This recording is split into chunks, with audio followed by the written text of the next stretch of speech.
इसको। अब परमात्मा कबीर जी ने रास्ता दिया आपको। तो कहने का भाव है ये जितने भी इस सतलोक की महिमा गाया करती ये काल के भेजे हुए दूत हैं, ये संत। इन्होंने मिसगाइड कर दिया।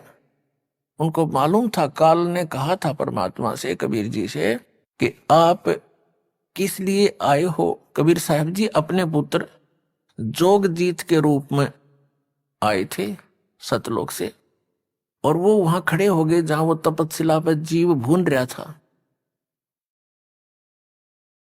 तो सभी जीवों को पहले तो बहुत ज्यादा जलन थी अग्नि की, फिर मालिक के आते ही वो निष्क्रिय होगी।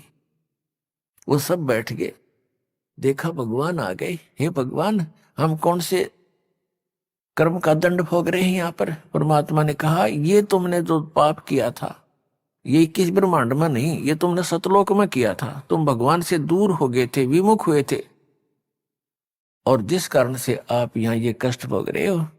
और जिसको तुम भगवान मानकर पूजा करते हो वो काल है, वो ज्योत निरंजन है। जिसको तुम ब्रह्म कहते हो वो तुम्हें खाता है, उसके लिए तुम्हें यहां भून रहा है। इतना कुछ मालिक ने बताया था, तभी वो काल आ गया वहां पर खाने के लिए। तो परमात्मा ने कहा कि जिसको तुम निराकार कहा करते, देखो वो आ रहा है। और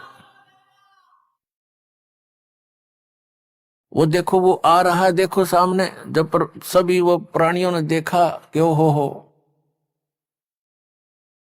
ये तो भाई सचमुच भयंकर रूप है उसका। लंबे दांत, ऊंचा माथा और पीछे लंबे लंबे बाल। तब परमात्मा ने कहा, ये हो तुम्हारा ब्रह्म, जिसका तुम ब्रह्म ब्रह्म करके और पूजा किया करते थे। तुम सांप को दूध पिलाया करते थे। सभी प्राणियों ने कहा कि हे भगवान, हमें इससे बचा लो। तब परमात्मा ने कहा, ऐसे नहीं बचाया जा सकता। जब तुम जाए धरो जग नर देहा, तब तुम करना मम सत शब्द स्नेहा।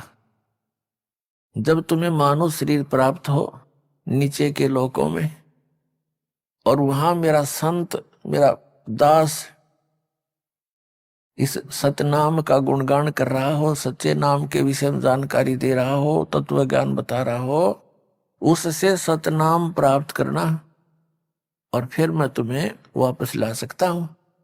सारी सृष्टि रचना सुनाई।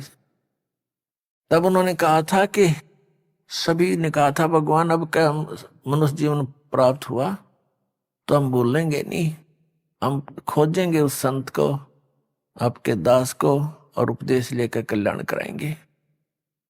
तो पुण्यात्मा, उसी समय काल आया। उसने कहा कि जोगजीत, तू यहाँ किस लिए आया। कोई पिताजी का संदेश लाया है, क्योंकि परमात्मा ने अपने आप को छुपा के वहां खड़ा कर रखा था अपने पुत्र के रूप में। इस काल का भाई है जोगजीत। ये भी काल परमात्मा का पुत्र है, लेकिन ये बागी पुत्र है। तो परमेश्वर ने, उसने कहा कि कोई संदेश है तो बता भगवान का, पिताजी का, अन्यथा जोगजीत तू मेरे लोक में आ कैसे गया। वहां से तो तुमने मुझे निकाल दिया था। इस काल ने बहुत गलती की थी वहां पर एक, जिस कारण से इसको भी निष्कासित किया था, और हमने भी गलती की थी, हम भगवान को छोड़कर इसमें आस्था की थी। इस कारण से हमें भी यहाँ उस पाप का दंड यहाँ भोगना पड़ रहा है। और फिर यहाँ के तो सारे पाप ही पाप है, कदम रखा उसमें पाप। पृथ्वी ऊपर पग जो धारे, करोड़ जीव एक दिन में मारे। ये जैसे भी दान बना रखा था इन अज्ञानियों ने कि पाप कर्म तक भोग कई पूरे होंगे। कमाल है। ये तो भोग तो कदे भी पूरे ना हो सकते, ये तो इनका नाश हो, खत्म कराया जाए, कैंसिल किए जाए, जब पीछा छूटेगा। वो कबीर साहब कर सकते हैं और भगवान कोई कर नहीं सकता। परम अक्षर ब्रह्म कर सकते हैं। तो कहने का भाव ये है कि जो उस परमात्मा के ऊपर उसने कहा, जोगजीत से कहा कि मुझे आदेश सुना, क्या हुक्म लेकर आया तू भगवान का, परमात्मा का। तो परमेश्वर के रूप में परमेश्वर ने अपने पुत्र जोगजीत के रूप में खड़े हुए ने कहा,